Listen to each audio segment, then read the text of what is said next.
내가 옆에 있는데 뭘 막. 여기다 이렇게 지금 막는 게 그 강금이에요? 그렇게 해서 또 고소고발하고요? 영식이도 그렇고 종환이도 그렇고 1학년 때부터 다 알던 친구들이고 그리고 거친 친구들이 아닌데 그렇게 거칠게 왜 변해가냐면 상냥하게 되면 더 무시하더라고요, 사람을. 되게 욱하는 면들, 되게 화를 잘 내는 면이 되게 많이 생겼대요. 내가 정말 좋아하고 사랑하는 사람들한테까지 그런 모습을 계속 하고 있더라고요. 그게 저는 되게 힘들었거든요, 솔직히. 제가 다니는 학교가 한진대학교라고요. 영화를 만드는 과정이 저한테는 하나의 그런 치유 과정이기도 했어요. 그래서 영화 나르시는 4시간 정도 했어요. 왜냐면 하면서 계속 우는 거예요, 제가.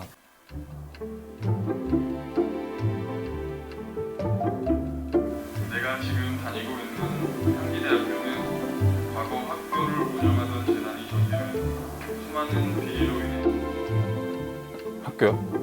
그거는 너무 쉬운 그냥 점수 맞춰서 이렇게 가는 거 아니에요? 저는 그 원주에서 계속 살아가지고 어차피 서울권 대학 못 가면 그냥 원주에서 대학 가는 게 맞는 것 같아요. 그렇게 해서 원주에 있는 대학에 점수 맞춰서. 예, 맞아요. 상지대학은 원래 이름은 예전에 원주대학이었어요. 원주에 있는 지역의 유지들이 만들었던, 원주에도 대학이 있어야 되지 않겠냐고 만들었던 학교인데 72년도 때 박정희 정권이 그 대학에 임시이사를 파견해요. 그때 온 게 김문기 씨 외에 몇 명이 임시이사를 파견했는데 그분들이 자기가 정식 이사가 돼요. 재단법인 이름을 바꾸고 남아있던 학교 재산 있잖아요. 그걸로 상지대를 만들어요. 김영삼 정부가 어떤 문제 있는 비리 있는 사학들을 다 이렇게 조사를 했어요. 그러면서 상지대학이 그때 여러 가지 혐의가 있었고 김문기 씨는 그래서 구속이 되었고요. 자유한국당의 이름이 되게 많이 바뀌었잖아요. 당시 민정당 삼선 국회의원이었어요. 삼선 국회의원이었는데도 불구하고 비리 혐의나 여러 가지가 많아서 구속됐고 쫓겨났죠. 그랬던 사람이거든요. 2008년에 이명박 정부가 들어서면서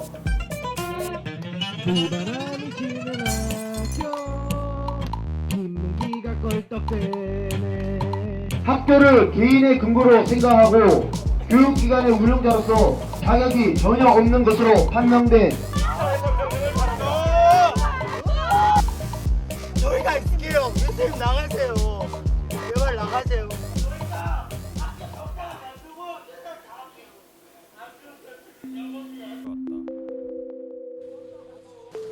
왜 오십니까? 사립자도 아니신데요. 네, 김민기 씨. 저희를 사람처럼 느끼지 않는 거죠. 놀라신 건 누가 얘기한 거야? 뭐하는 대화를 원하시는 교수님께. 야, 너 지금 뭐할 잘해가지고 회의 중에 니네도 와서 뭐 하는 거야 지금?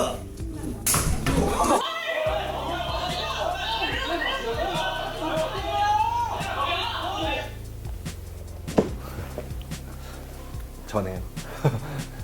바로 저 뺨을 때리신 분이 저희 과 교수님이셨고요.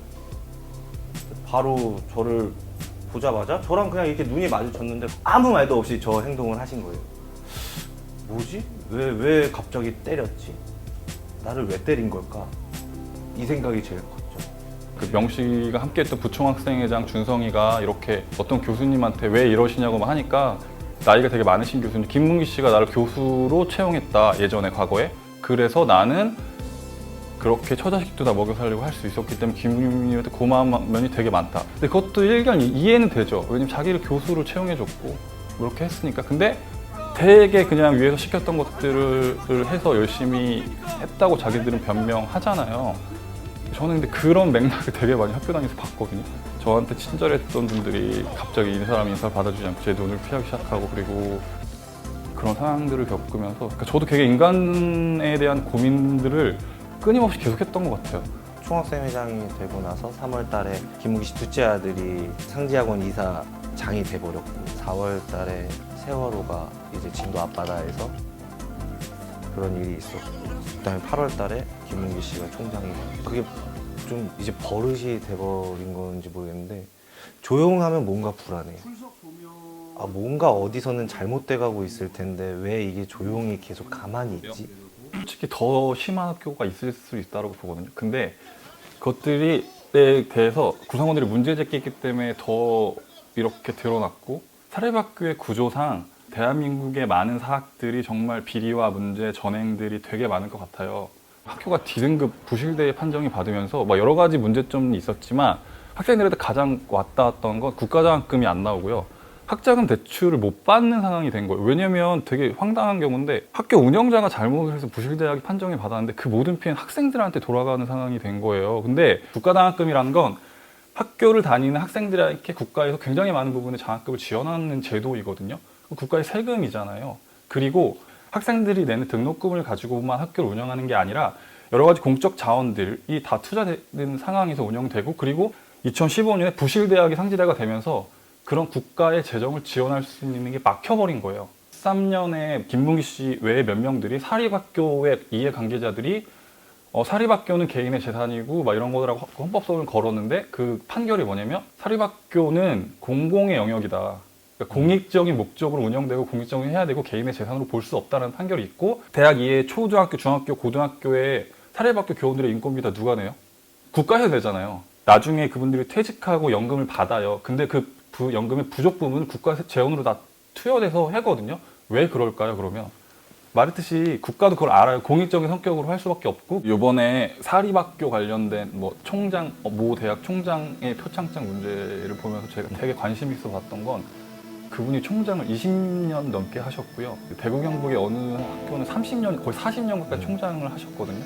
그러니까 되게 한국에 있는 사학이라는 시스템상 그게 가능한 시스템이란 얘기예요. 견제할 수 있는 세력이 없다는 말이거든요. 교수님도 있을 수 있고, 교직원도 있을 수 있고, 학생도 있을 수 있고, 여러 가지의 어떤 그런 단위들이 같이 주인 의식을 갖고 의사결정을 참여할 수 있는 구조를 만들어줘야 될 것 같고, 저는 말 그대로 그 내가 낸 등록금이 올바르게 쓰일 수 있게 학교한테 대표성을 갖고 이야기를 하고 협상하고 협의할 수 있는 주체가 필요한 거잖아요. 그게 총학생의 역할이지 않을까라는 생각을 하거든요. 근데 저는 그게 또 나쁜 건가요라는 생각도 하거든요. 왜냐면 뭐냐면 총학생회라는 그 기구는 있어야 되잖아요. 누군가 해야 되는 거잖아요. 또 정치 혐오랑 비슷하다고 봐요. 시대마다 저는 총학생의 역할이 계속 변해왔다고 봐요. 어떤 이전에 70년대, 80년대 군부 독재 시절에는 군부 권력들 아니면 이런 것들 민주화를 위해서 되게 많이 활동들을 했잖아요. 근데 그런 사회적인 민주화가 실현됐잖아요. 그러면 내가 속한 곳의 민주주의, 삶의 민주주의를 실현할 수 있는, 그게 저는 지금의 총학생의 역할이지 않을까라고 하거든요. 정말 총학생회가 과연 축제를 위해서 있는 존재인가? 간식 사업을 하기 위해 존재인가? 아니면 뭐 어디 뭐 생필품 맞아. 조달하는 그런 업체인가? 그것보다 실질적으로 학생들이 원하는 것은 수업 환경 개선. 우리가 수강 신청을 할 때 얼마나 더 좋은 시스템이 도입돼서 많은 학생들이 자기가 원하는 수강 시스템을 할 수 있는가? 28살에 대학교에서 무기징역 맞았습니다. 그리고 왜 여기인지 아십니까? 저는 이 학생들이 무섭습니다. 이 학교를 지켜내지 못한다는 거에 책임감 때문에 무섭습니다. 근데 그런 책임감 있으십니까?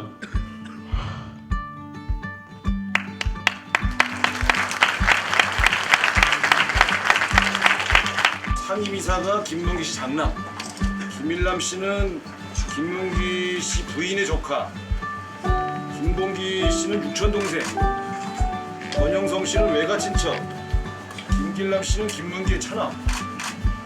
이게 이사회가 이게 다 있게 돼 있는 거 맞아요? 일정님. 예, 그렇습니다. 이게 뭐예요, 이게? 잠깐만. 네? 이게 뭐예요, 이게? 아니 어떻게 이사회가 전부 친인척들로 다 채워져 있어요? 대학친이죠, 이사회가? 네? 그걸 다 승인했다는 거예요? 숙명여대 총학생회가 천막을 치고 농성을 하고 있는데, 그 이유가 뭐냐면 총장의 어떤 투표에 학생들 참여해달라고 하는 거고, 이렇게 학생들이 많은 비율을 주는 사학은 대한민국에 상지된 적이 없죠. 한국 사회 되게 획기적인 방식이긴 하거든요. 근데 교수들이 왜 70을 가져야 되는지에 대한 질문도 하고 싶어요. 학교를 어떻게 저렇게 사랑하냐는데, 저는 학교를 사랑하지 않아요, 솔직히. 학교를 사랑해본 적이 없어요. 학교를 사랑하는 마음보다 그냥 거기에 함께했던 사람들을 좋아했던 거고, 만나서 이야기하다 보면 그런 얘기를 하거든요. 그 치열했던 경험들, 기억들이 우리한테 무엇이었을까? 저 답변을 못 하겠어요. 그래, 나도 모르고 우리가 되게 열심히 살았어. 20대 때 아무런 힘, 권력도 부도 없던 사람들이 똘똘 뭉쳐서 함께 연대해서 싸웠던 것들을 보면서, 치열하게 살았던 우리들의 모습을 보면서 누군가는 용기를 얻을 수 있고 조금 희망을 받을 수 있다면 그걸로 제 영화의 어떤 역할은 다 하지 않았을까. 이러한 사학비라는 자체는 무분별하게 지금 어느 순간에서도 일어나고 있을